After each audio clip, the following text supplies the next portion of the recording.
La programación de los próximos 60 minutos es una realización integral del Departamento de Televisión de la Universidad de Belgrano.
El 25 de mayo se cumplieron 80 años de existencia del Teatro Colón. Por eso esta noche vamos a dedicarle el programa al Teatro Colón y a la historia del Teatro Colón. ¿No es cierto, Mayoki? Del nuevo Teatro Colón.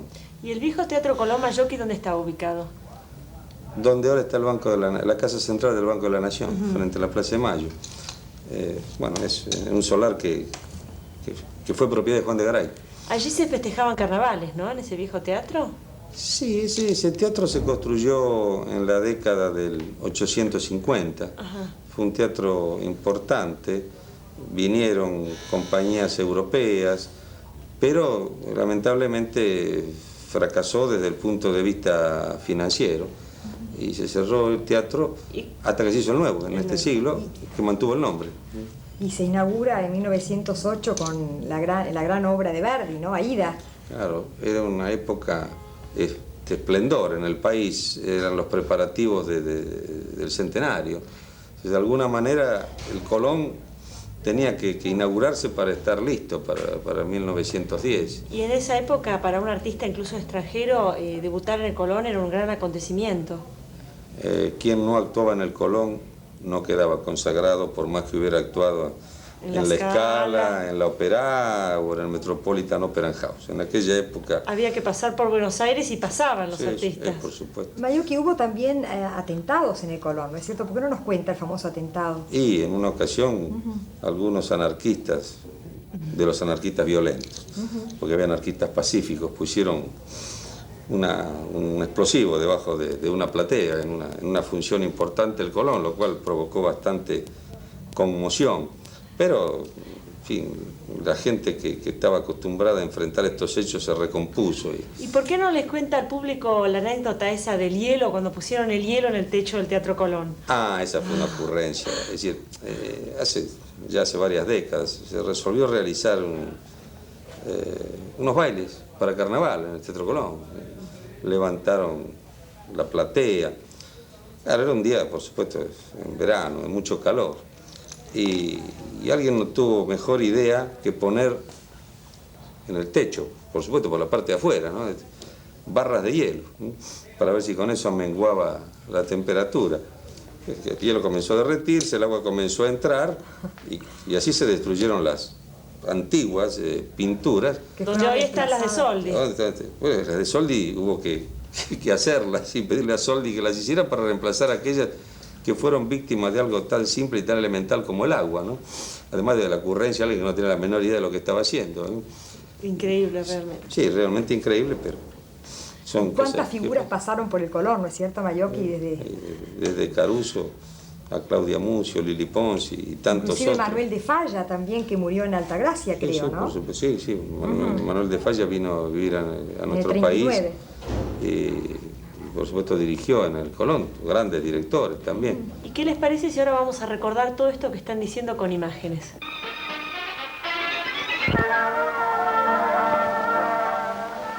En el corazón del gran teatro la noche se presiente y se espera. La costumbre no disminuye la inquietud. el nervio. De este lado del telón de metal, un trabajoso y anónimo ballet construye el marco para el aplauso, el ornamento para el debut. Como en su primera noche, hace más de 50 años. Como entonces, la misma ordenada confusión, la misma arquitectura de juguete, efecto estético para un fugaz instante.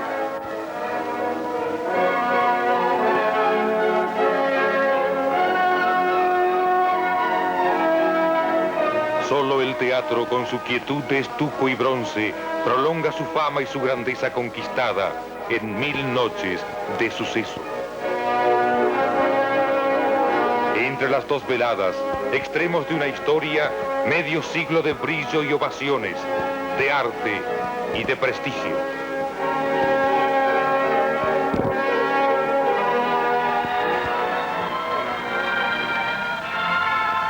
Cuando la Plaza de Mayo se llamaba de la Victoria y la Recoba Vieja se asomaba al gran río, el antiguo Colón atalayaba el norte del porteño paseo. No va a llegar al siglo, se irá con la Recoba. Más al oeste, apartado del centro, un tren anuncia su última llegada a la estación del parque. La ciudad busca anchuras. El solar de la vieja estación tiene su destino. Allí se construirá el nuevo Teatro Colón. Una larga tramitación. Al fin se elige el proyecto de Francisco Tamburini. El plazo de 5 años para la construcción del nuevo teatro no se cumple. 2 décadas son el compás de espera para el arte desde la demolición del viejo Colón.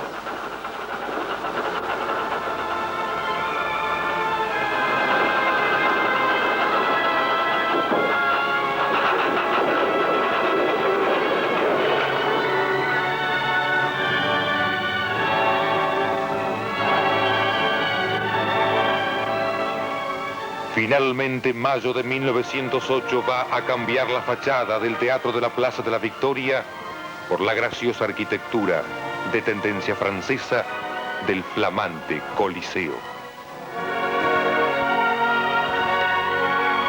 La cita es el 25 de mayo. Los muros de la ciudad dicen del estreno y de Verdi. Nadie cree en la fecha. No obstante, se agotan las localidades. Un público exigente espera el anunciado debut con desbordante interés. Entre los muros, la urgente actividad.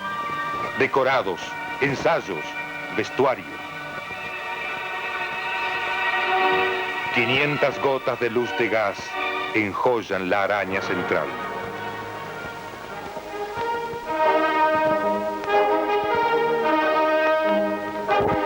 En la víspera, Buenos Aires ya cree.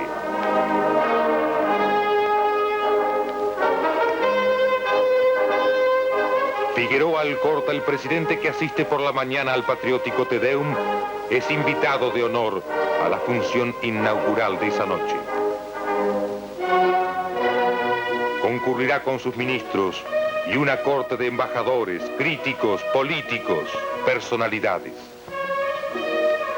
El Colón tiene ya cubierta su cuota de 3000 localidades. Mucha gente quedará de pie en los pasillos. Desde temprano los carruajes de la ciudad se disponen para el traslado de esa noche de gala. Día muy frío, rumor de encajes y sedas, resonar de ruedas, amplios vestidos, largos y ceñidos fracs, faroles de gas, peinados altos, atusadas barbas. La noche espera.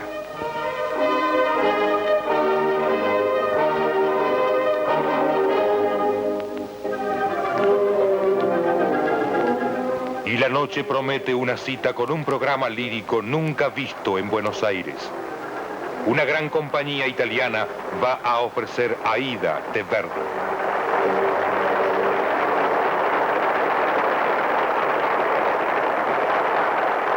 La sala colmada resplandece en el color rojo fresa de su tapicería, atenuado por el marfil y oro de la decoración. El teatro es caja de resonancia de voces y ovaciones. En la velada Lucia Crestani es Aida, con ella Amadeo Bassi, Maria Berger, Belantoni, la batuta Luigi Mancinelli.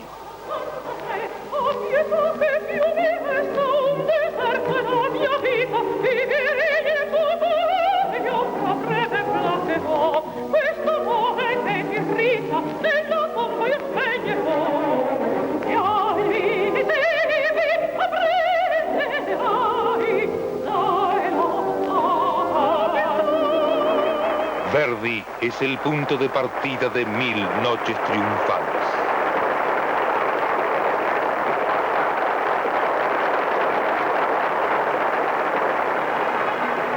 Señor Kurux, ¿por qué sistema de organización se manejan en general los teatros y en especial el Teatro Colón?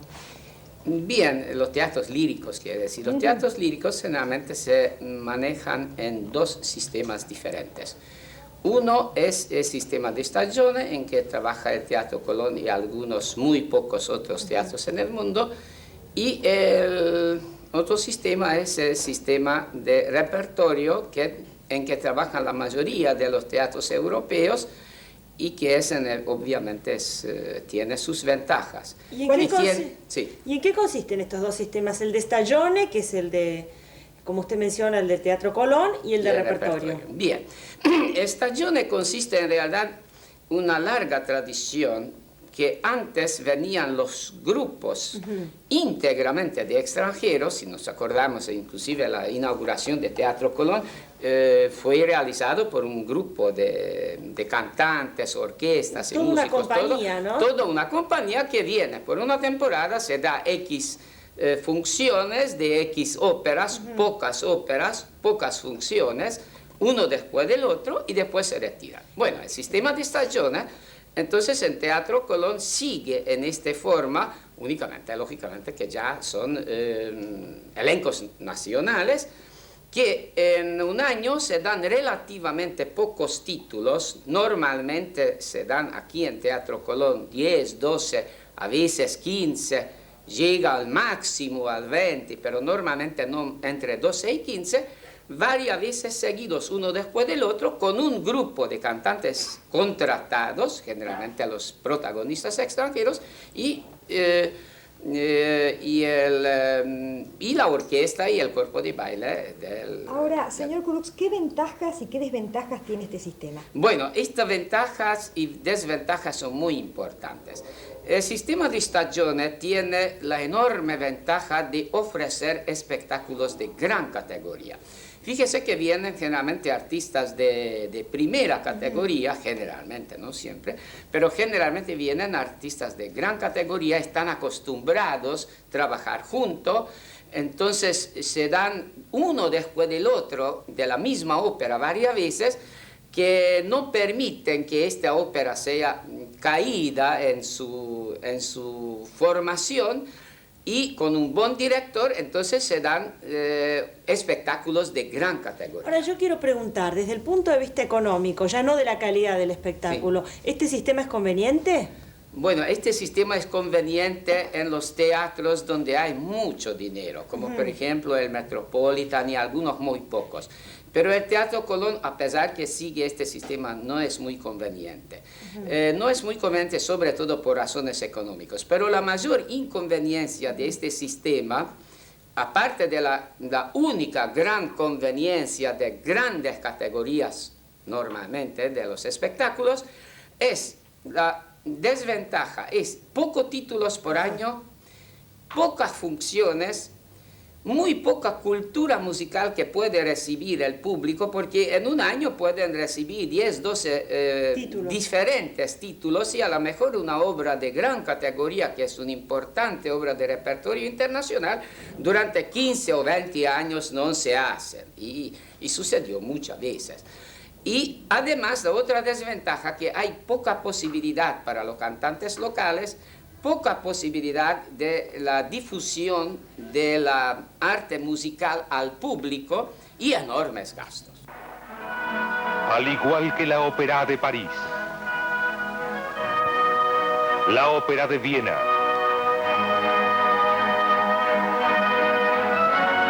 la Gran Ópera de Varsovia, el Metropolitan de Nueva York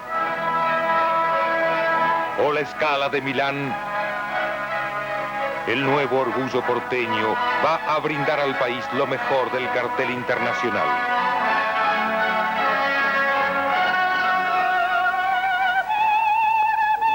En 1911 el teatro se conmueve con la presencia de una soprano excepcional, María Barrientos. Hay un doble motivo para la atracción: su gran calidad y su reintegro al canto, eligiendo el Colón para su rentrée. Fue el más estruendoso aplauso que he recibido en mi vida. Terminaba de cantar Lucia de Lammermoor.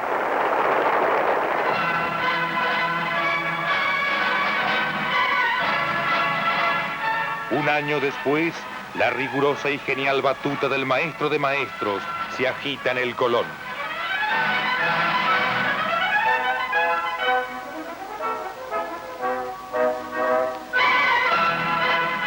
Arturo Toscanini.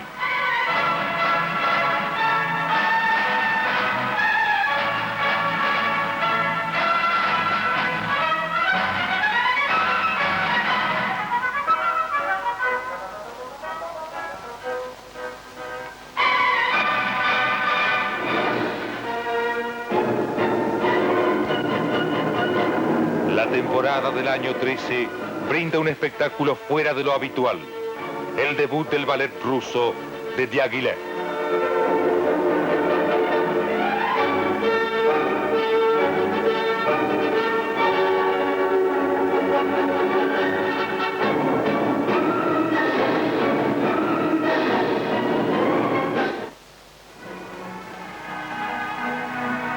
Después, en la ruta de Buenos Aires, el inigualado Enrico Caruso.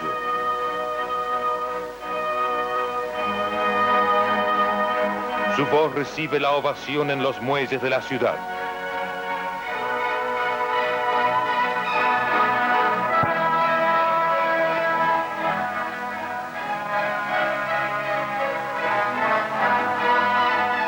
El gran divo pasea su opulencia latina ante la admirada ciudad porteña.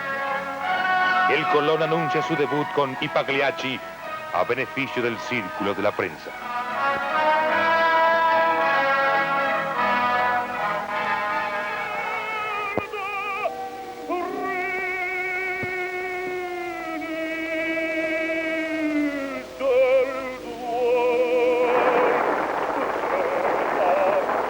El brillo de las luces delinea su formidable presencia y su arte, al que se agregará el de otro coloso, Tita Rufo, y el gran bajo Fedor Chaliapin. Una trilogía incomparable.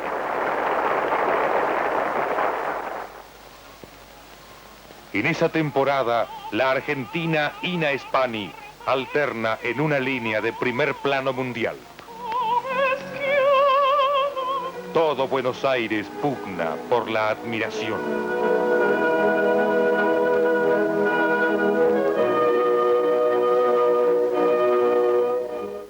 Señor Kurux, usted hasta ahora nos ha contado en qué consiste el sistema de Stagione. Ahora nos gustaría saber en qué consiste el sistema de repertorio. El sistema de repertorio es en que trabajan la gran mayoría, por no decir casi todos los teatros europeos, excepto unos muy pocos como la Scala de Milán. Los sistemas de repertorio más clásicos es el Covent Garden de Londres,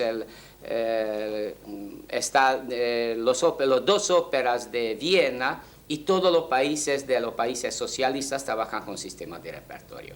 Este consiste de llevar enorme cantidad de obras, quizás con menos ensayos, al teatro. ¿Disminuye la calidad entonces?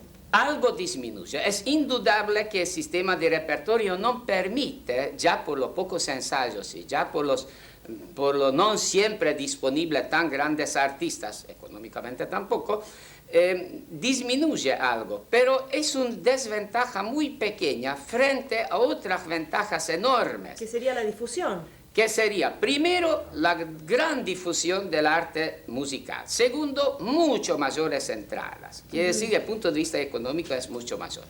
Después, da mucho más posibilidades para los artistas. No es que un artista que sabe 3 o 4 papeles y a lo mejor por años no canta. Un teatro de repertorio, cualquier artista es prácticamente obligado... Amplía su repertorio, entonces. Por supuesto que cambia su repertorio, tiene un enorme repertorio, y a veces un teatro de repertorio, una obra que aquí significaría un gran compromiso, como por ejemplo Jovanština, está en el indicador, mañana va Jovanština, pasado mañana va Jovanština, la mañana un ensayo, la tarde otro ensayo, y la noche con 2 ensayos va la Jovanština, que es una obra de gran compromiso. Claro que allí trabajan mucho más los llamados maestros internos, porque los cantantes están mucho mejor preparados en el sentido que enseñan mucho a los cantantes. Lógicamente, entonces, los cantantes cantando 2, a veces 3 veces por semana, cualquier cantante, quizás gasta un poco la voz, pero por otra parte tiene un repertorio, una práctica teatral que a lo largo compensa un poco la caída de nivel cuando viene un gran cantante internacional. Entonces, en la Argentina, los cantantes argentinos no tienen muchas posibilidades con el La verdad que en este sistema que trabajamos ahora no. Tienen muy pocas posibilidades, sobre todo los mejores, porque los cantantes de segundo plano sí, pero un cantante de primer plano, la mayoría, mire, yo no digo que la mayoría emigran, pero muchos han emigrado y esto ya se hablaron, ya se han escrito muchísimo.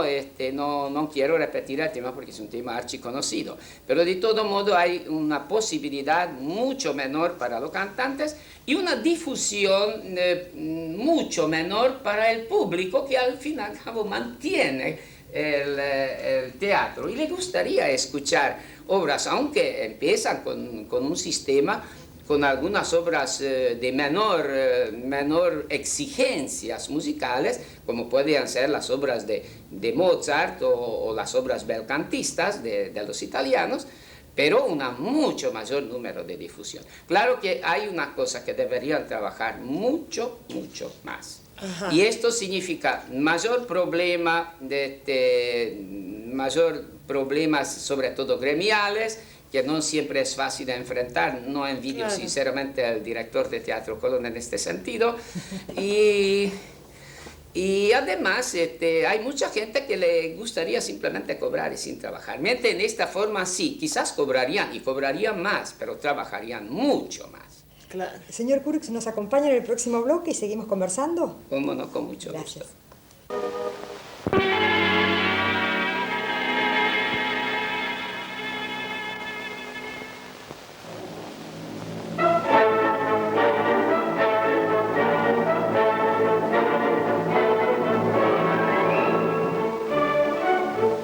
El ballet tiene su momento cumbre cuando la grácil figura de Ana Pavlova vuela con su conjunto sobre las tablas del Colón.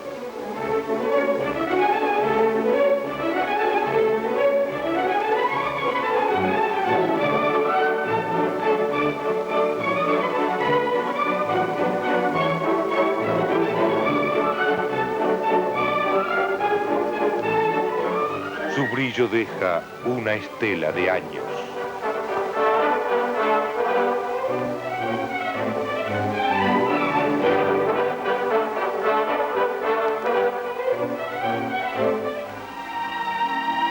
En 1916, Camille Saint-Saëns se presenta con Sansón y Dalila.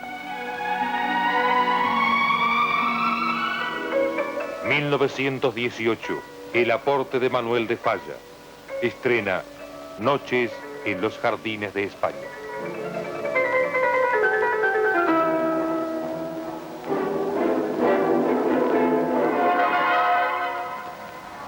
Ese mismo año, la muerte de Claude Debussy abre un interrogante para la música moderna.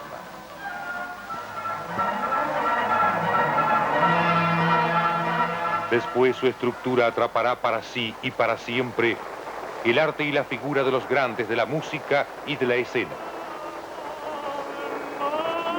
Claudia Muzio, la Violeta de todos los tiempos, comparte el brillo con Beniamino Gigli, sucesor del gran Caruso.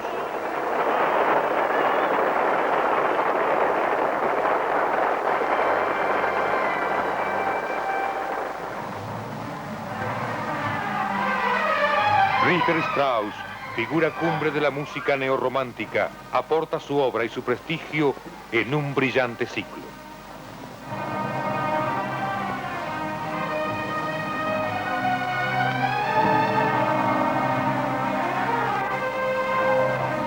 Después Wagner conquista Buenos Aires.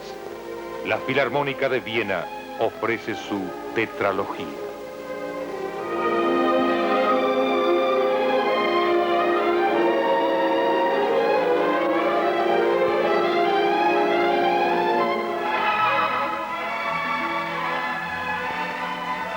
El Colón abre sus puertas a un regreso esperado.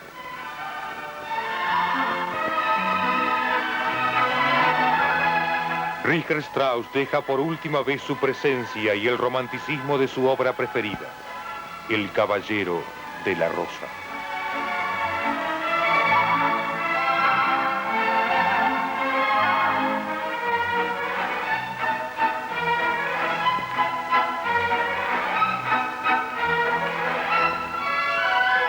El estreno logra un éxito clamoroso.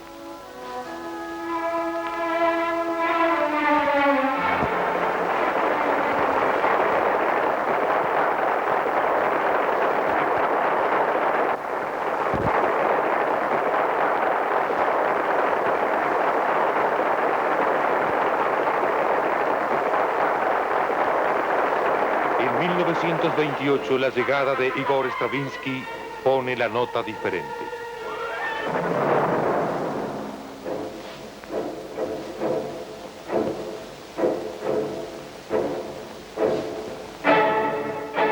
Tras los aprestos para el concierto, donde el gran maestro ha trabajado infatigablemente la noche del estreno, la presencia del genio y de su música.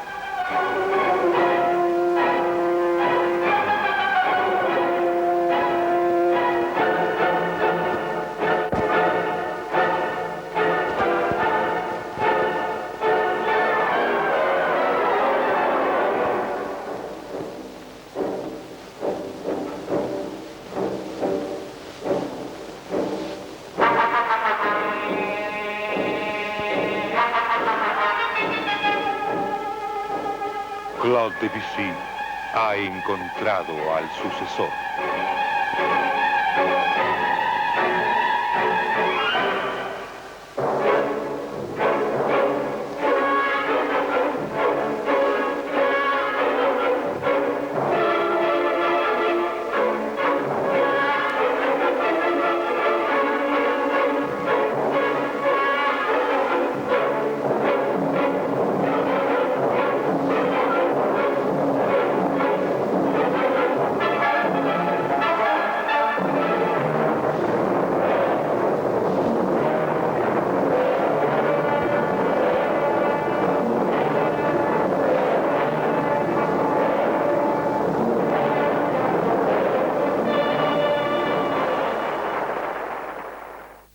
¿Cómo se podría popularizar la ópera en la Argentina?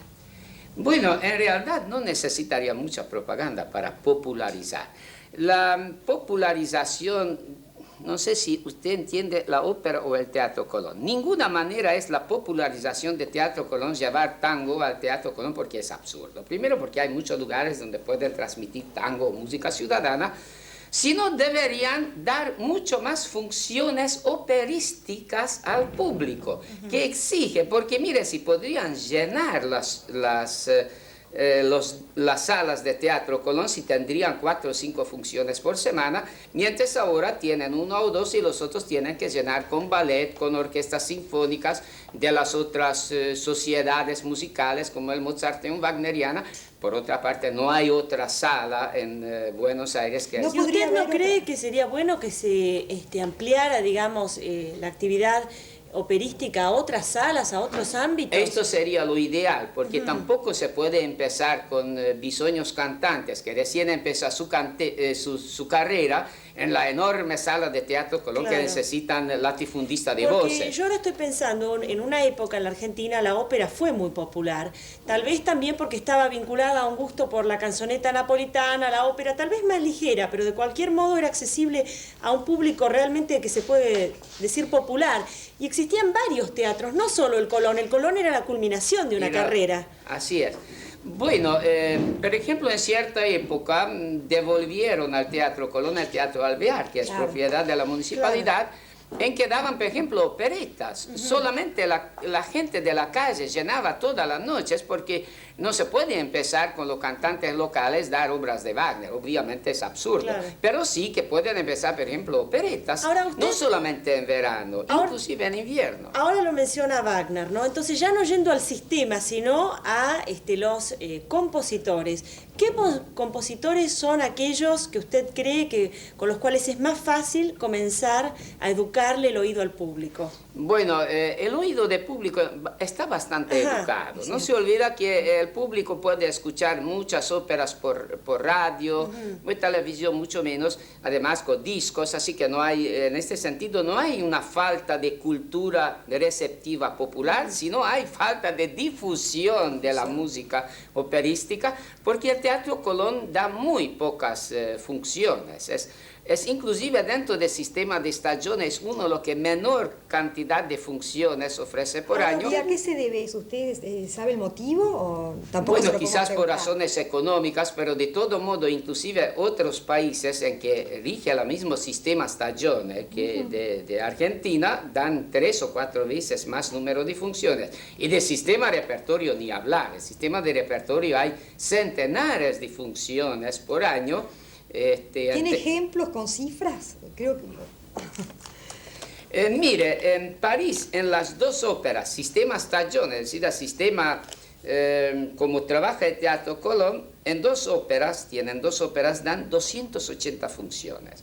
En Niza, 2 teatros, total 65 funciones. En Ginebra, 72 funciones. El Covent Garden, 130 funciones. Esto es sistema de estaciones que es el mismo de Teatro Colón. Pero si vamos al sistema de repertorio, las 2 óperas de Viena tienen por año 60 títulos y 320 funciones, con una artista muy poco más cantidad de artistas lo que tiene el Teatro Colón.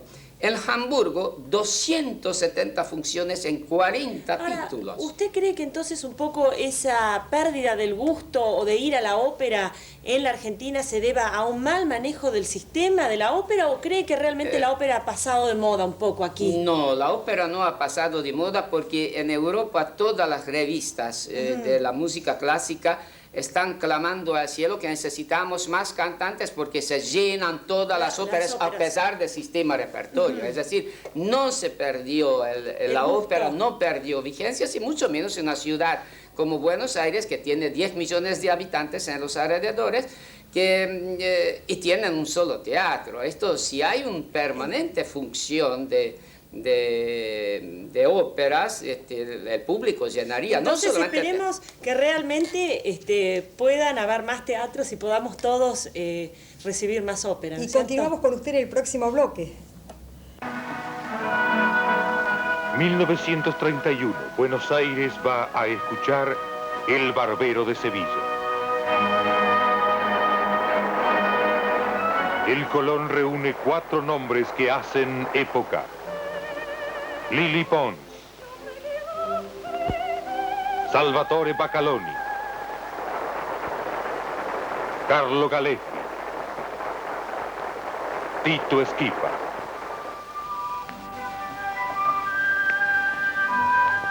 ...1940... Otra vez el maestro en Buenos Aires que tiene el privilegio de su arte maravilloso. Arturo Toscanini.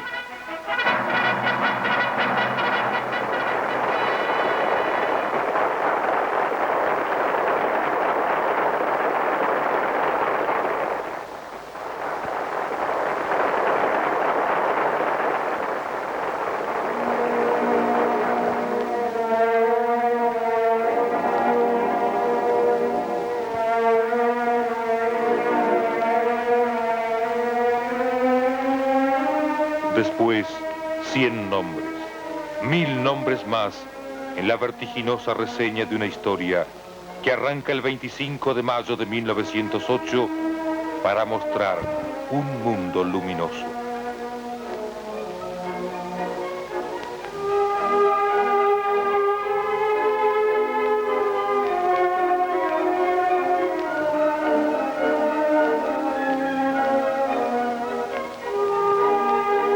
Unas viejas cédulas firmadas por el rey de España en 1804 ordenaban que se alzase en estas tierras un coliseo.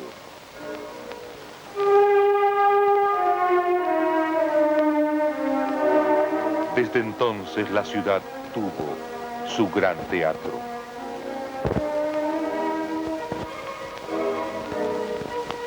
Después fue el viejo Colón, fundado en 1857, y más tarde este, de 1908.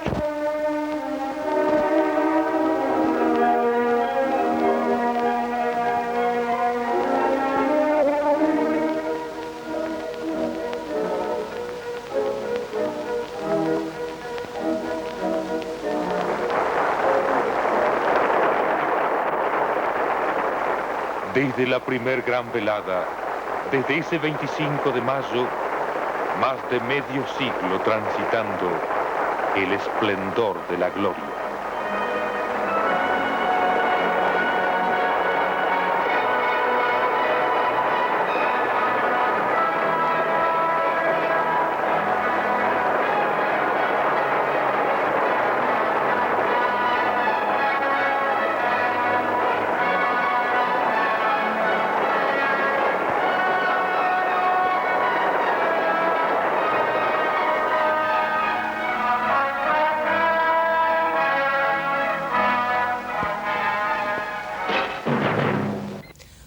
Saben que el señor Kurux es crítico musical y yo por eso le quiero preguntar cuál es la función del crítico musical o cuál debiera ser la función. Bueno, en general no se puede decir que los críticos musicales que recién formamos hace pocos meses una asociación, hasta ahora no había una asociación de críticos musicales. Es un paso importante. Sí, la verdad que hemos atrasado un poco en este sentido, pero el papel de crítico musical en realidad no es tan fácil porque nunca puede ser totalmente objetivo. Por más que uno tiene la obligación de ser lo más objetivo posible, pero siempre un crítico musical tiene cierto gusto personal que nunca debería transmitir su gusto personal. Usted entonces no nos puede revelar acá cuáles son sus debilidades. No, yo puedo revelar cuáles son mis debilidades, pero de todo modo, por ejemplo, no soy un gran admirador de la música de Tchaikovsky. Ajá. Pero esto no quiere decir que si hay una buena función de una sinfonía de Tchaikovsky, yo lo voy a escribir mal porque no me gusta Tchaikovsky. Está bien. Lo voy a escribirlo, o que debería escribir los otros, y generalmente escriben sin apartar mucho de sus convicciones personales, aunque a veces escuchaba opiniones que sinceramente son a veces hirientes. Ajá. Porque inclusive algunos críticos musicales abrieron juicio muy vigoroso y condenatorio sobre un gran compositor. Que esto no deberían hacerlo, por lo menos no públicamente. Perdón, señor Kurux, ¿reciben presiones los críticos por parte de los teatros, por ejemplo? No, tengo que confesar que no. La verdad que, especialmente en el Teatro Colón, siempre todos los críticos hemos llevado óptimas relaciones con la oficina de prensa. Nunca hemos recibido la más mínima presión ni siquiera en forma sutil. ¿Quiere decir que han trabajado siempre con independencia? Eso sí, podemos decir que todo el crítico lo que escribe escribe según su propia conciencia. Ahora, si esta conciencia no permite ser imparcial como deberían ser imparcial, bueno, esto se carga la conciencia del crítico musical. Pero deberían hacer conocer no solamente cómo era la función, sino resaltar los valores musicales de la obra, un poco de historia, como lo hacen generalmente cuando aparece una buena crítica musical en algún periódico, especialmente si son periódicos especializados, se refieren a la obra, un poco de historia, un poco la historia de esta obra en Colón, sobre todo si es una ópera, y además la actuación de los intérpretes. Allí la actuación de los intérpretes es donde hay la mayor dificultad a veces y la mayor diferencia, porque algunos pueden aparecer que uno es una gran cantante y otro no tanto, pero normalmente no difieren mucho, mucho no difieren. Si usted lee, por ejemplo, sobre una función, 5 o 6 diferentes críticas, por lo menos mayormente se coinciden. Señor Kurux, ¿qué nos puede decir de las funciones del Teatro Colón de este año, ¿no? Me refiero a que fueron cine significación. Bueno, esto de cine significación obviamente tenía sus graves bemoles. Primero, quedamos en términos musicales en los bemoles, la acústica que ha empeorado mucho. No quiero entrar en detalles por la falta de la pantalla acústica, etc., pero obviamente se empeoró mucho. Y además, ciertas obras sí pueden ser en una forma de concierto, como dio el Teatro Colón este año. Por ejemplo, el último que viene ahora es directamente un oratorio.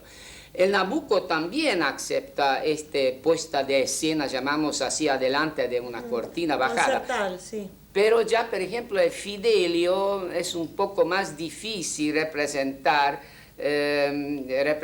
sin escenificación, cuando el pobre Florestan llora desesperadamente que estoy ciego y estoy con mis cadenas mientras está en un elegante frac, ¿no? Obviamente es un poco difícil a digerir, inclusive para el público que no entiende siempre el texto cantado en idioma extranjero. Obviamente, señor Kurux, es mucho mejor cuando se hace con escenificación, desde ya. Sí, además, el público exige. Mire que inclusive este año había muchos casos que funciones de gran categoría quedaron, yo no digo muy vacíos, pero muchos plateas, inclusive muchos lugares vacíos, porque la gente exige. Es toda una, digamos, una apuesta integral. Bueno, le agradecemos muchísimo y nos queda para un próximo programa que nos diga cuál es su debilidad, no lo que no le gusta, sino lo que le gusta.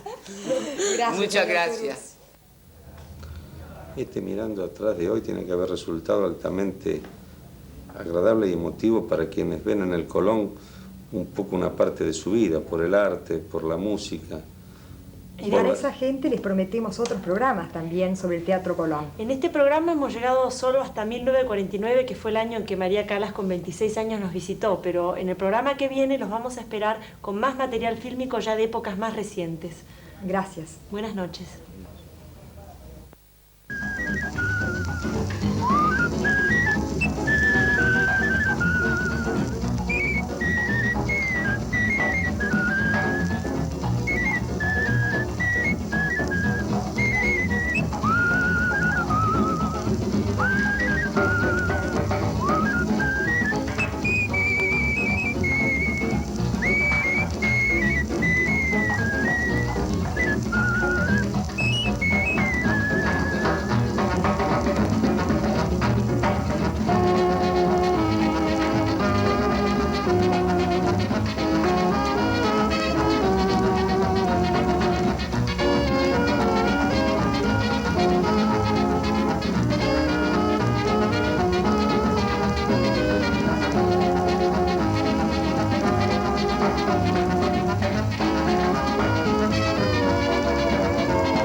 Esta programación fue totalmente realizada en los estudios de televisión de la Universidad de Belgrano.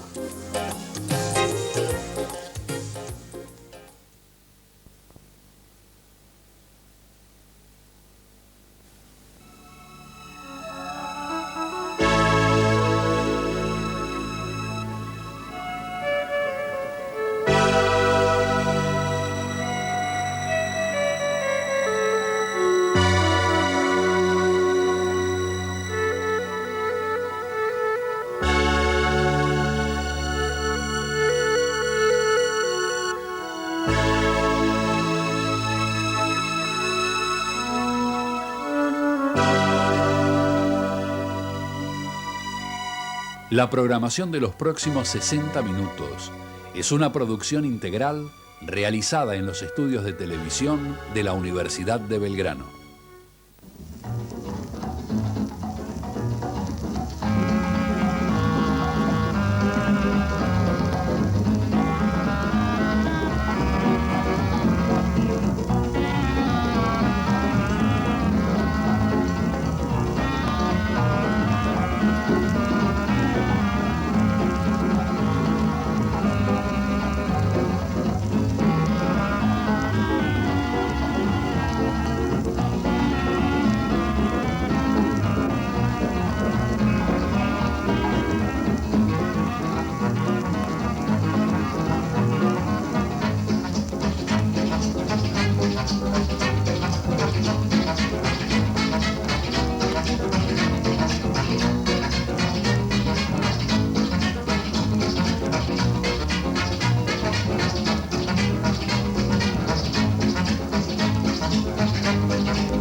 A recordar con ustedes la vida de un famoso payaso, Frank Brown, y vamos a charlar con el presidente de la Academia de Letras, Raúl Castañino, acerca de muchos otros payasos famosos que existieron en Buenos Aires.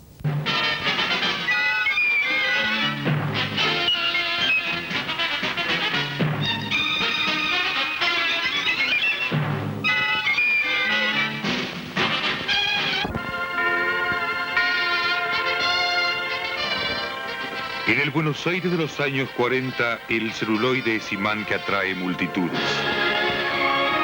Los astros rivalizan su fama en brillantes carteles.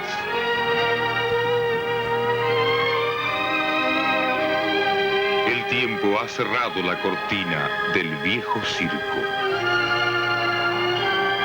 Lejos del incesante ajetreo, en un barrio de tradición inglesa, alguien evoca el otro Buenos Aires.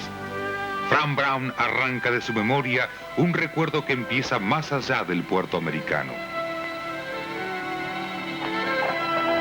En la vieja Inglaterra, en Brighton, donde había nacido con un destino señalado. Un destino que comienza en un circo trashumante al que se ha atado por condición hereditaria. Desde los 11 años inicia un duro aprendizaje con un maestro singular, su padre.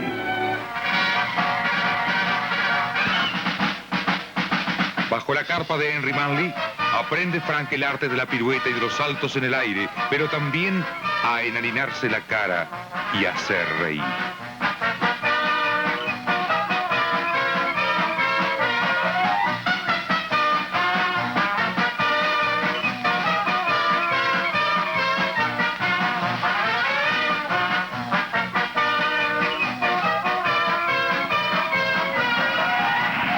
Después de 7 años, su primer itinerario grande y el debut en Moscú.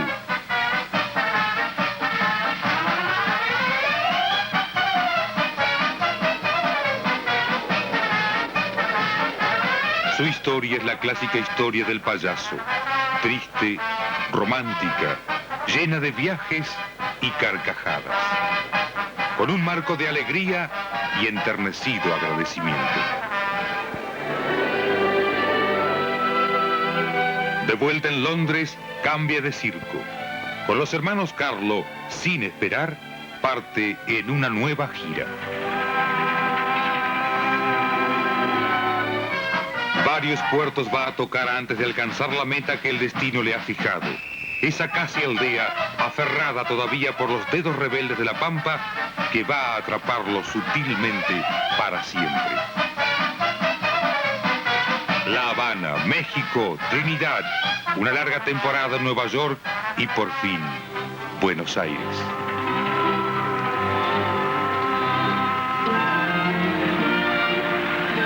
La ciudad que dejará con el siglo su chata estructura de pueblo, que está recibiendo en su puerto el aporte inmigratorio para determinar su nueva fisonomía.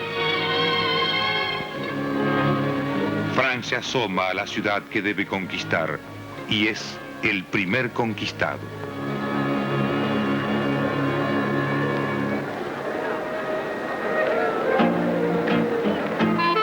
Buenos Aires pasea su elegancia por Palermo en las tardes de sol.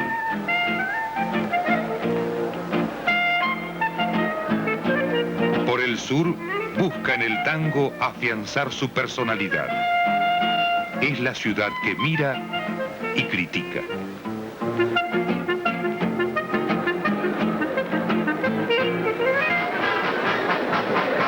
Ante ese público que insinúa su gusto y compitiendo con un teatro incipiente pero prestigiado por figuras mundiales, debuta Frank Brown.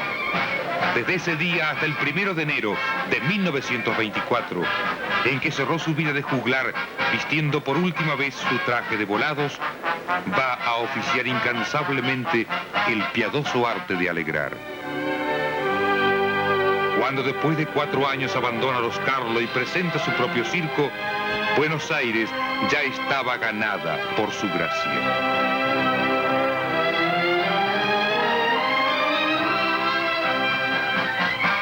Todos esperaban ese momento.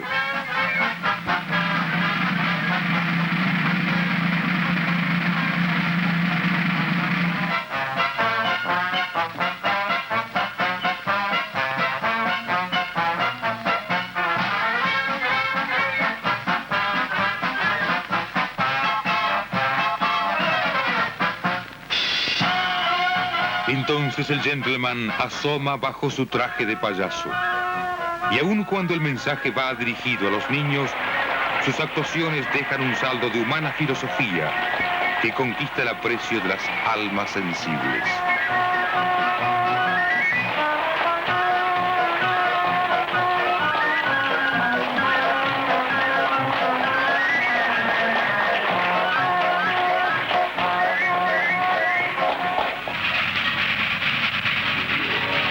Y comienzan sus giras por el interior, cuando Azul era punta de riel. Había que ser muy hombre para seguir adelante y atreverse a estampar una huella en el lomo orejano de la pampa. Sin embargo, Frank Brown avanza con sus hombres, salvando las duras pruebas a las que estaba destinado.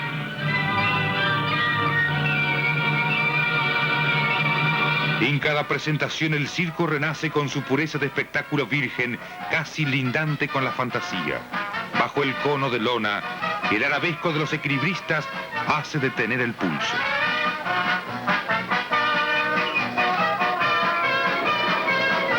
El asombro se traduce en aclamaciones frente a la bravura del domador.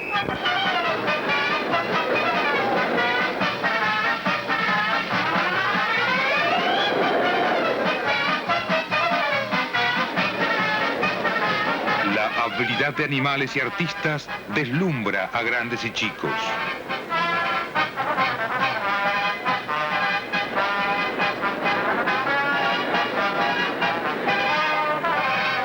Pero el circo estalla cuando aparece el maestro incomparable con su traje de volados, distribuyendo la cariñosa ofrenda de su arte.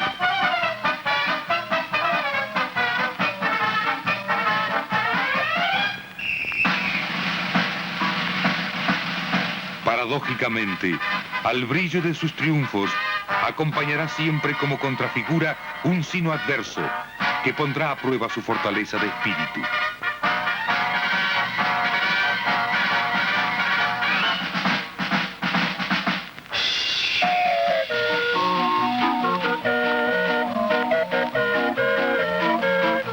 en una de sus actuaciones en La Plata, El primer gran dolor.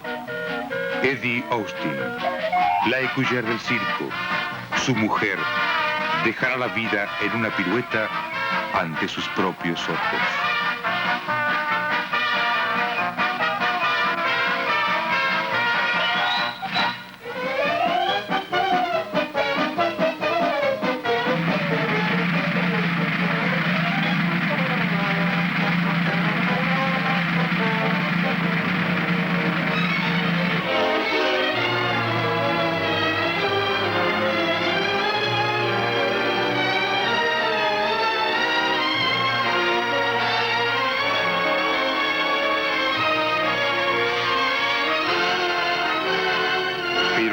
No cesa en su mensaje de risas. Es la vida amarga y rutilante. La lágrima pintada del payaso cobra un brillo de angustia.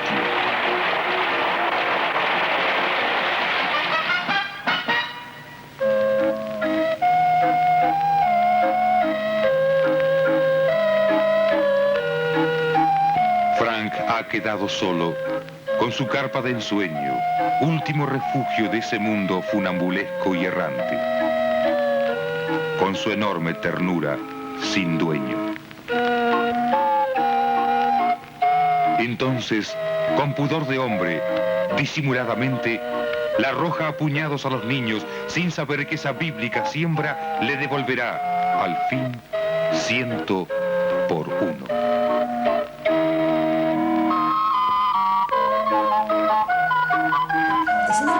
¿Cómo era el espectáculo que ofrecía Frank Brown? ¿Hacía pruebas riesgosas o cómo comienza? Frank Brown no hacía pruebas riesgosas desde el punto de vista de lo que hoy llamamos riesgo. Hacía un tipo de gimnasia, pero acompañaba esa gimnasia en notas de humor, monólogos y sobre todo chistes dirigidos especialmente a los niños. Ahora, Frank Brown, porque yo creo que antes usted nos tendría que decir un poco, definir qué es un payaso, qué es un clown y qué es un Tony, para después ver en cuál de los tres lo podemos ubicar a Frank Brown. Bueno, empecemos por decir que era un clown en el sentido técnico, estricto de la palabra, porque la idea de payaso es una designación genérica que a veces pierde exactitud. Payaso quiere decir hombre de paja. Consiguientemente, es el que recibe las bofetadas, es el que está sujeto a todo tipo de broma y de trapisonda. Pero el payaso se va caracterizando, va creando tipos en torno de su figura prototípica y tenemos, por ejemplo, que hay la alternativa del Tony y la alternativa del clown. El Tony es en cierta manera un payaso, digamos, tonto, ¿no? Pero que está a merced de lo que hace el clown. El clown es el payaso elegante. Incluso en las mismas vestimentas hay diferencias. Uno anda vestido con ropas grandes, enormes, que lo tornan ridículo. El otro, en cambio, por lo general aparece con un mameluco de seda brillante, con lentejuelas y dibujando en la tela losanges, es decir, rombos de diversos colores. De manera que es un personaje vistoso, así como el otro es un personaje ridículo. El que recibía las cachetadas es el payaso, entonces, ¿no? Bueno, el Tony, por lo general. Repito, la de payaso es una denominación genérica que abarca los dos tipos, pero hay diferenciación entre lo que es el Tony y lo que es el clown, ¿verdad? En el sentido que uno es el que recibe las bofetadas. Ese sería el Tony, el que recibe. Exactamente, y el otro es el clown elegante. Claro, incluso en los mismos temas. Aquel más hábil, aquel que hace las payasadas, pero que las sufre el otro. Exactamente, y por otra parte, el que da las bofetadas es el clown, el que las recibe es el Tony. Es el Tony. Así que Frank Brown se puede decir que era un clown, era Él era un payaso clown, brillante. En todo sentido. por las vestimentas, por el tipo de trabajo intelectual que hacía, porque no se olvide que también se permitía monólogos, como se acostumbró durante mucho tiempo, con posterioridad. Esto tiene bastante que ver con la relación que hay entre el circo y el teatro, ¿no? Sí, no, pero me refiero a lo siguiente. Después se usó en la revista el monólogo de carácter cómico, el monólogo de carácter satírico, pero esto ya se había hecho en el circo. Lo hizo en el sentido de las temáticas universales, europeas, generales, Frank Brown, pero lo hizo en relación con la temática criolla, otro famoso payaso que fue Pepe Podestá, Pepino el 88. Pepino el 88. ¿Por qué se le puso ese nombre a Podestá, Pepino el 88? En realidad es un capricho de las circunstancias. Había habido un accidente en el cual el payaso del circo de la familia Podestá no podía actuar. Tuvo un accidente, no pudo actuar, y entonces Pepe Podestá, que tenía experiencia de caballista, que tenía experiencia de manejo de cuchillo, no como cuchillero, sino como visteador, ¿verdad? Que era un espectáculo del circo criollo. Visteador, sí, claro. Hay incluso imágenes que reproducen este espectáculo, dibujos, ¿no? Sí, de la época. claro. Sí. Es decir, tenía habilidad para eludir, como tenían los gauchos, eludir el filo del facón, en la verdad, y el filo del cuchillo sucio de carbón para marcar en la parodia del circo.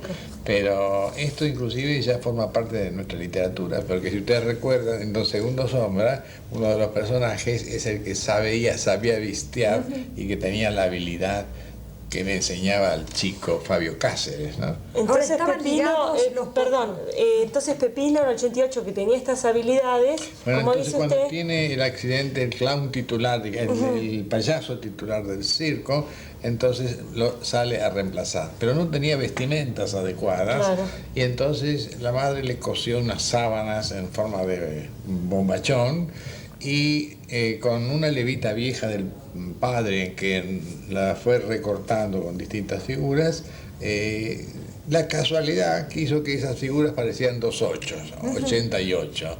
Entonces acá está la denominación que voy a usar. Yo seré Pepino el 88, y Pepino el 88 consagró un tipo, una figura, y tanto consagró un tipo, una figura, que como ustedes han visto hay un premio para la gente de teatro. ¿Que usted se lo ganó? Bueno, eso es algo. Lo hemos visto en su departamento. Esa parte que representa la figura de Pepino, pero además los 8 característicos de su uniforme. Ahora, estaba relacionado, hablando nuevamente de Frank Brown con los Podestá, creo que, ¿cómo conoció, por ejemplo, a su segunda mujer? Bueno, fue en determinado momento el clown del circo de los Podestá, y además cuando no participaba como, digamos, dependiente de la empresa Podestá, y ambos, los Podestá y Frank Brown, eran participantes de algún otro circo que se había constituido, que venía a Buenos Aires, y que de una manera u otra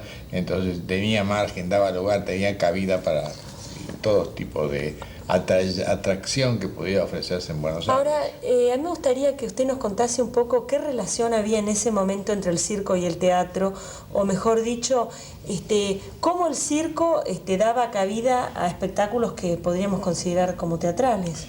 Bueno, el circo tenía, en relación con el teatro, antigua vinculación, porque hubo un tiempo, yo diría en el momento crucial de la época de Rosas, en que había varios circos actuantes en Buenos Aires, porque había dificultades para hacer espectáculos de teatro.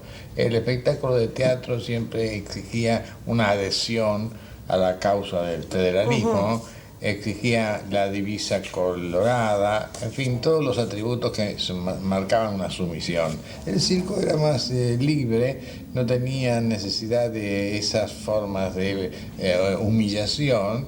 Consiguientemente, el circo era el escape por donde muchos artistas se iban canalizando. Y eso hizo que apareciera una modalidad en la cual el circo creó lo que dio en llamarse el fin de fiesta. El fin de fiesta era un espectáculo espectacular, valga la redundancia. Un espectáculo que a veces tomaba visos increíbles para la época y para este lugar alejado del mundo. Por ejemplo, la pista del circo era un recinto, como siempre, de arena, pero ocurría que se lo llenaba, por ejemplo, de agua. Y ese es el origen de las piletas de natación. Esas pistas del circo llenadas de agua servían para figurar, para simular batallas navales. Y entonces el espectáculo de fin de fiesta, con toda espectacularidad ante los espectadores que estaban en las gradas, ponía en juego una batalla naval. Y este mismo hecho de la posibilidad de inundar la pista hizo que hicieran los primeros espectáculos de natación en el circo. O sea, que se está dando por vía del circo antecedentes de lo que serán de los deportes. Así que podríamos decir que los deportes que vemos hoy día tienen su antecedente en el circo. Seguramente, seguramente. Mire usted, por ejemplo, la natación ya tenemos un caso. Los primeros nadadores, yo diría, no solamente por instinto, sino con una relativa técnica, aparecen en el circo. Segundo, la lucha romana, antecedente del boxeo. La lucha romana tiene el campo propicio de su exhibición como espectáculo y gozó de una popularidad que uno hoy ni se la puede imaginar en la fines desde la mitad del siglo pasado, prácticamente hasta la época de Frank Brown. Esto era algo muy usual de ver en los parte de los espectáculos. Entonces, ¿qué les parece ahora si hacemos un pequeño corte y pasamos a ver el material fílmico? Y después seguimos escuchándolo. Por favor, señor director. Ahora la soledad de Frank lo impulsa a una persistente ansiedad ambulatoria. Deja Buenos Aires para recorrer el mundo. Londres es su primera meta y allí reencuentra su destino.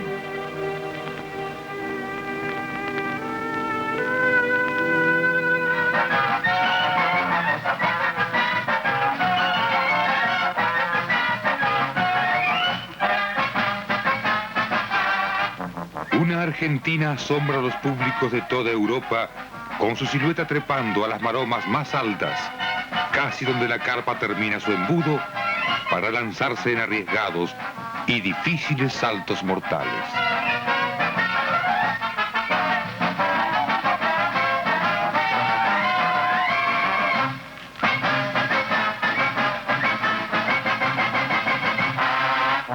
Frank, el del bonete en punta y el traje de voladito, se enamora y por ella rompe contratos y amistades.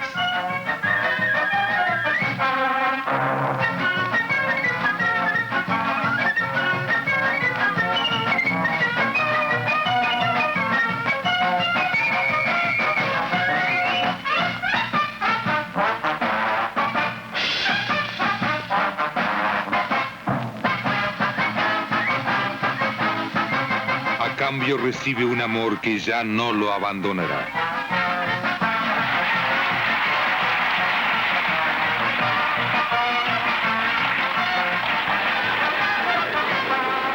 Una nueva écuyère adorna el circo de Frank Brown.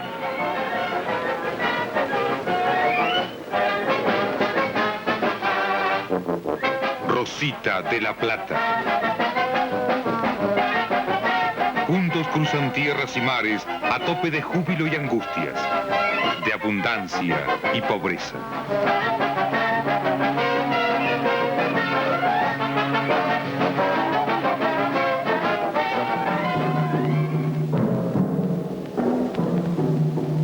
En Viaje al Oriente pierde, en lo que pudo ser una tragedia marítima, todos sus animales y utilería. En Bombay las lluvias frenan sus actuaciones y acaban con sus escasos bienes. Pero Frank está modelado en la madera de los que no se dejan vencer por la adversidad. Hay que empezar de nuevo. Y mira a Buenos Aires, la querida ciudad del Plata.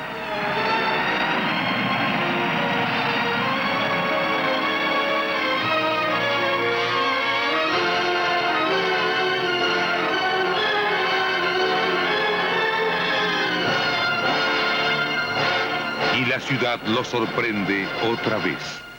Es un gigante que no para su ritmo, pero que tampoco olvida. En su triunfal recibimiento, alguien dice que saluda al hombre feliz y dolorosamente bueno, genialmente dotado, que ofrenda diariamente con la gracia de su humorismo de buena ley, el tesoro de su regresada candidez, hecha de experiencia y sabiduría. Pero en ese retorno, el destino jugará otra vez con él.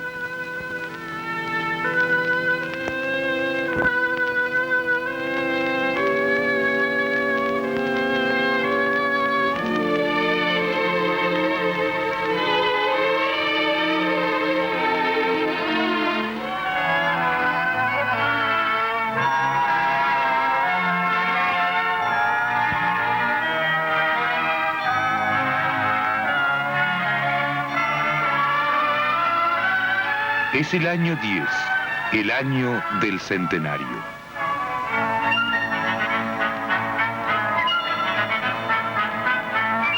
La ciudad toda se une a los festejos. Para Frank, la vida no sigue su curso.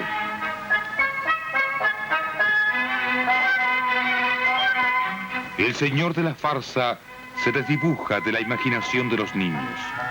Ha cesado el aplauso atronador. En medio de las luces y de la exaltación patriótica, otros nombres han ganado la calle.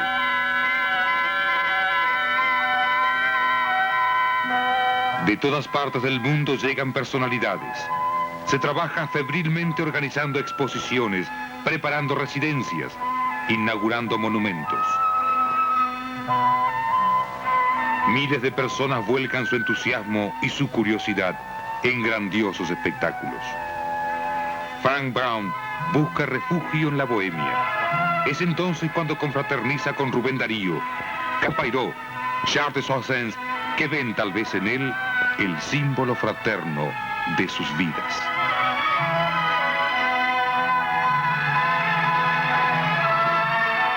Pero la Comisión del Centenario, inspirada por el intendente Guiraldes y en adhesión a los festejos, cede un terreno en el centro de la ciudad para instalar, a título precario, la carpa de Frank Brown.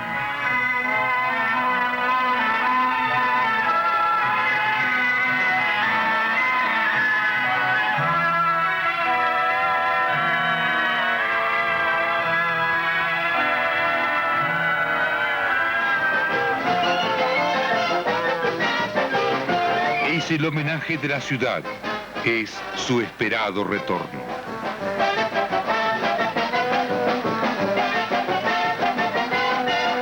Con su pirueta, con su carcajada, se abren de par en par las puertas del mundo disparatado, absurdo y maravilloso de la fantasía, donde se hace añicos la asfixiante lógica de los mayores. Solo el payaso llega a comprender al niño y nadie más que el niño entiende al payaso. El juego es entre ellos. El circo ha vuelto.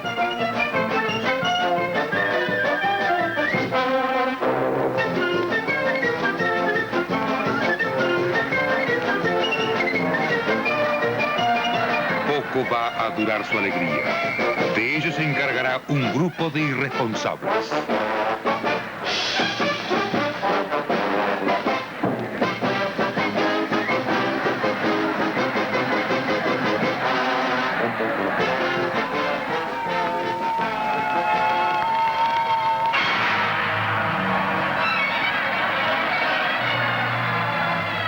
La zozobra se agolpa en Florida y Paraguay.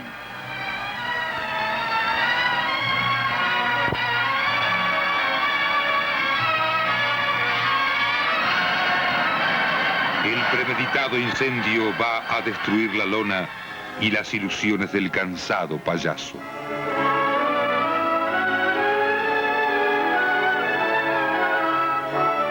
Termina el año 10 y con él los festejos del centenario. Frank Brown piensa que hay que recomenzar una vez más.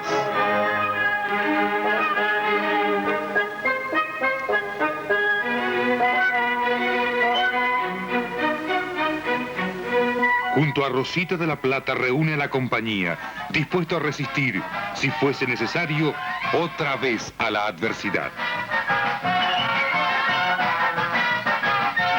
Pero su cuota de dolor ya está cubierta. El San Martín y el Hipodrome verán y aplaudirán al payaso inimitable, el último y más famoso de los payasos, para quien tuvo versos Darío, palabras de elogio Sarmiento, esquelas amistosas Carlos Pellegrini, brillantes pensamientos Roberto Pairó.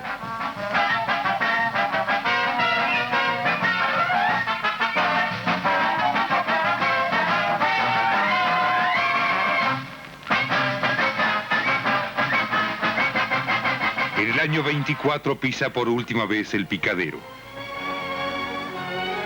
En la antigua y destartalada barraca de Carlos Pellegrini Corrientes, el caballero inglés torna a derramar su mensaje de ternura, y la antigua alegría estalla como algazara de pájaros bajo la luz milagrosa de las lamparitas eléctricas. Su rantre es a la vez el epílogo de su vida de clown y juglar. El tiempo ha corrido la polvorienta cortina roja sobre el escenario de los antiguos triunfos. Y aunque su recuerdo se pierde en el ayer y en el viejo barrio de Colegiales, puede decirse que Frank Brown es de esta ciudad por ataduras de angustia, de amistad y de amor.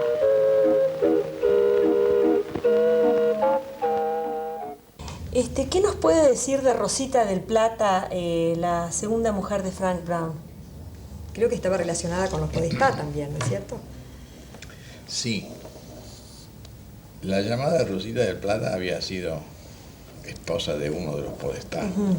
Y luego habían tenido desavenencias conyugales y se separaron.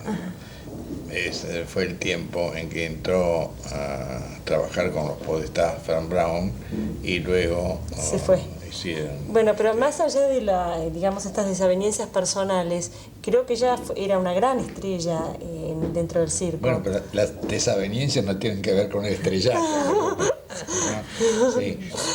Desde luego, ella tenía su propio prestigio, claro. Había actuado en Europa, era una figura conocida, y esa figura conocida había tomado contacto con los Podestá, al punto tal que habían formado hogar, sí. Uno de los Podestá y Rosita del Plata. Había sido Antonio Podestá, era Antonio Podestá el marido de... Antonio Podestá. Que fue el creador también del Pericón Nacional. No, del Pericón. Ajá. No digamos del Nacional. Un músico muy destacado. No. Antonio Podestá. Mire, era tan importante como músico Antonio Podestá que hoy sabemos lo que es el tango, porque él fue el que escribió las primeras partituras. Era el hombre que había estudiado música, que sabía escribir música, sabía componer y tenía una facilidad extraordinaria para ello. Sí, además del Pericón, ¿qué otras cosas compuso? Bueno, claro, y por lo menos toda la música de los primeros sainetes líricos lleva la firma de Podestá. La música de muchos espectáculos circenses estaba totalmente compuesta y dirigida, porque era, lógicamente, cuando no trabajaba en el circo, él dirigía la banda. Pero además, cuando el circo cumple su etapa de ser la apertura de un nuevo teatro en el Río de la Plata, y pasa la gente del circo a trabajar en los escenarios, sobre todo en los escenarios a la italiana, o sea, los escenarios frontales, entonces Antonio Podestá hace bastante incursiones en el teatro como actor, pero también continúa siendo compositor. músico de primera. O sea que en esta gente de circo se sintetizaban una cantidad de artes y habilidades por supuesto, enormes. Pero calcule usted que la vida que llevaban, la vida nómade, hacía que tuviesen que ingeniarse con lo que tenían a mano, con lo que encontraban, ¿verdad? Claro. Como por otra parte ha seguido ocurriendo después hasta que el circo sobrevivió.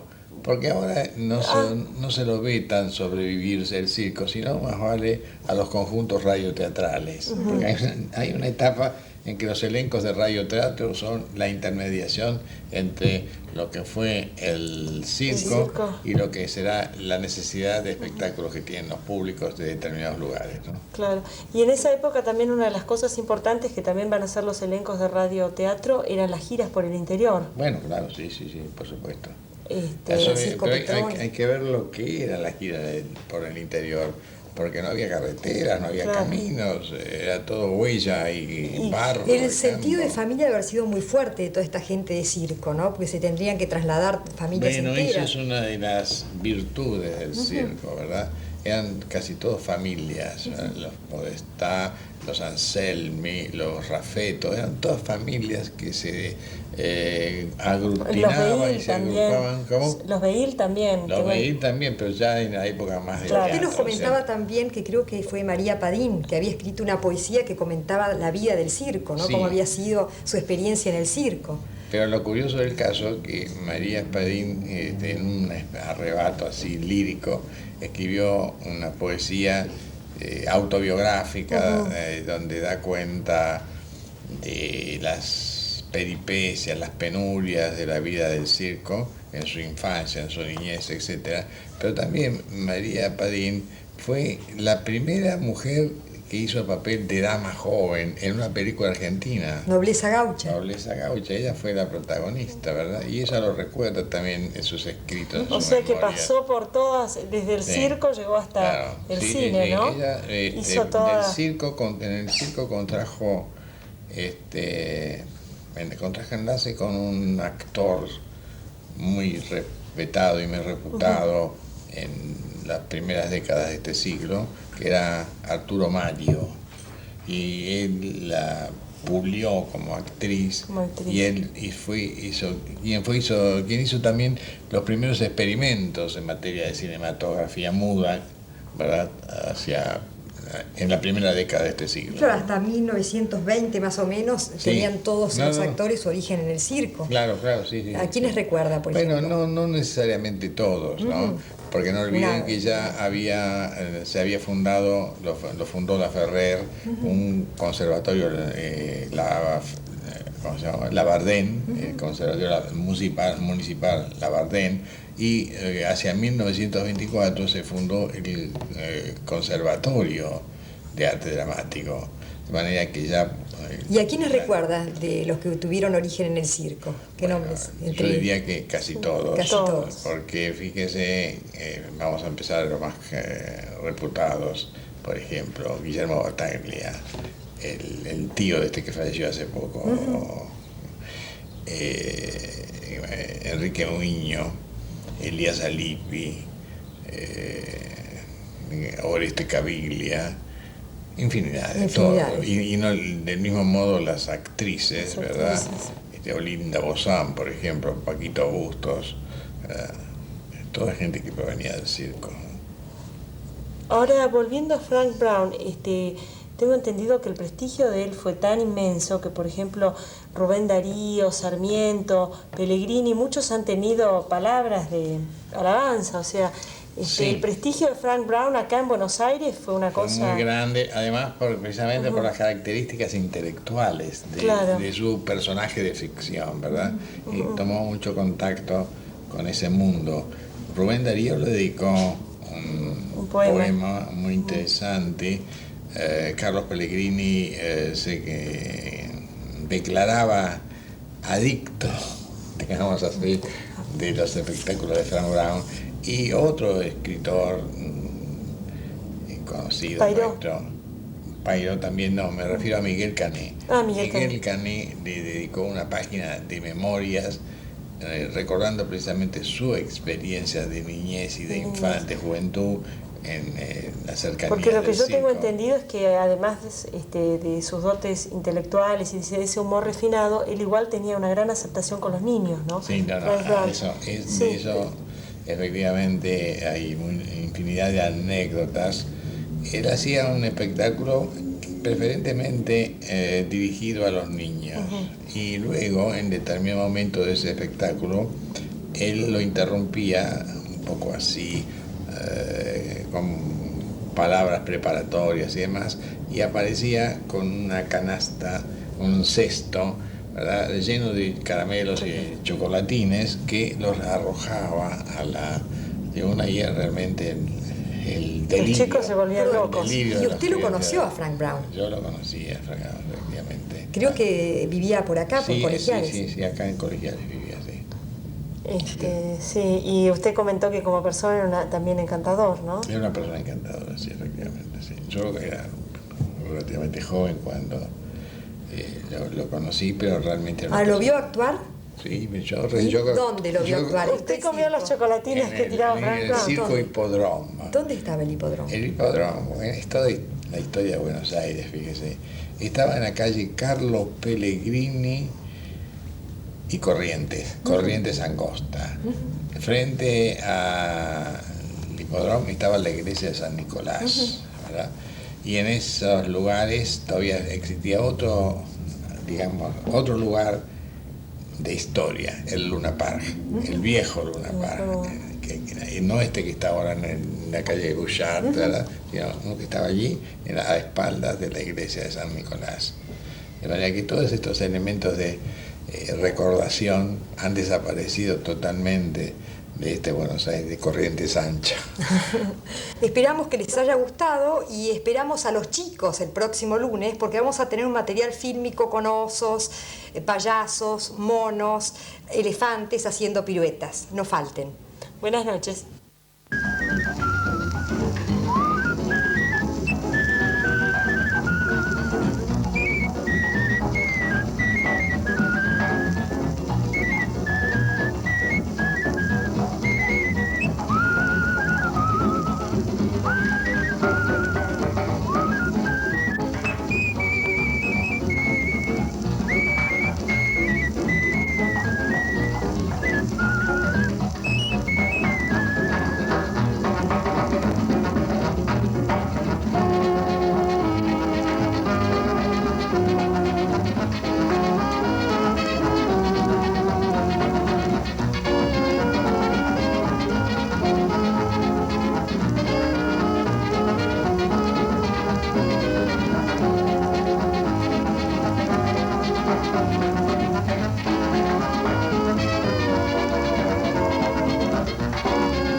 Esta programación fue totalmente realizada en los estudios de televisión de la Universidad de Belgrano.